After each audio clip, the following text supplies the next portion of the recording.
एक समय गौतम बुद्धा एक वृक्ष के नीचे बैठकर ध्यान लगाए हुए थे। एक व्यक्ति आया और उनसे पूछा, महाराज, मैंने बहुत सारी पूजा और तपस्या की है, लेकिन मैं सुखी नहीं हूँ।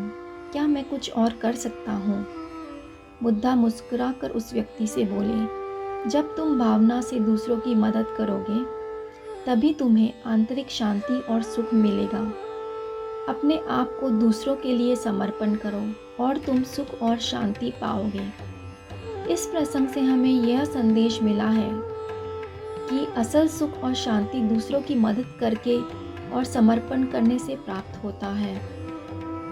धर्म का पालन और सेवा हमारे आंतरिक सुख और शांति का मूल है। स्वामी विवेकानंद जी का एक बहुत अच्छा विचार है। वो कहते हैं, उठो, जागो और तभी प्रगति करो। जीवन एक अद्भुत अनुग्रह है और आपको इसका सम्मान करना चाहिए। मनुष्य को उसकी शक्तियों का पूर्ण रूप से इस्तेमाल करना चाहिए, क्योंकि आप सारी दुनिया को अपनी इच्छा के अनुसार बदल सकते हैं। स्वामी विवेकानंद के विचार हमारे जीवन में उत्साह और आध्यात्मिक विकास की प्रगति के लिए बेहद सहायक है। उनका संदेश हमारे लिए हमेशा प्रेरणा स्रोत रहेगा। एक समय एक विद्वान और एक चेला जंगल में भटक रहे थे। रास्ते में उन्हें एक विशाल नदी पार करने के लिए एक केवट की जरूरत थी। विद्वान ने केवट से पूछा, तुमने कभी विद्या प्राप्त नहीं की, इसलिए तुम इतने समझदार नहीं हो। तुम्हारा जीवन कितना व्यर्थ लगता होगा। तभी केवट मुस्कुराया और कहा, महाराज, आप मुझसे नदी पार करने का काम कराने की जगह मुझे समझा सकते हैं, लेकिन ये समझा नहीं सकते कि जीवन व्यर्थ है या नहीं।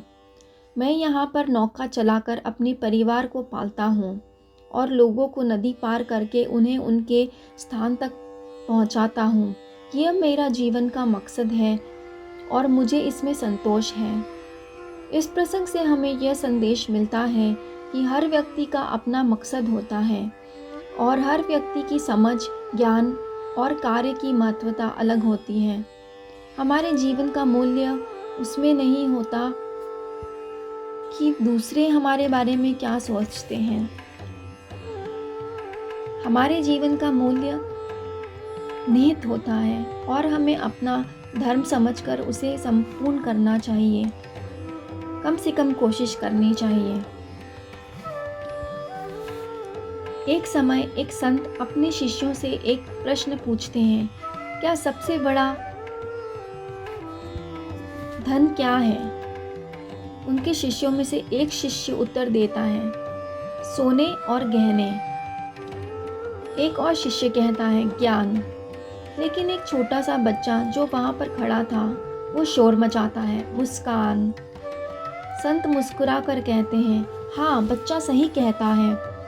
सबसे बड़ा धन है एक मुस्कान। एक मुस्कान से हम दूसरों के दिलों में प्रेम और शांति भर सकते हैं और ये धन सबसे अमूल्य है। इस प्रसंग से हमें यह याद आता है कि हमारी मुस्कान और दयालुता के व्यवहार से हम दूसरों के जीवन को प्रभावित कर सकते हैं और दुनिया को सुंदर बनाने में योगदान दे सकते हैं। आशा है आपको ये सारे प्रसंग पसंद आए होंगे। ऐसे और प्रसंग सुनने के लिए सब्सक्राइब कर दीजिए। आध्यात्म हमारे लिए क्यों ज़रूरी है, उसका मूल परिचय क्या है, इसके ऊपर भी वीडियो बनाया गया है। उसकी लिंक डिस्क्रिप्शन में शेयर कर दी जाएगी। हमें आध्यात्म से जुड़े रहना चाहिए। इससे हम अच्छे व्यक्ति बनते हैं और हमारा व्यक्तित्व हर दिन उभरता है, जिससे समाज की सेवा होती है।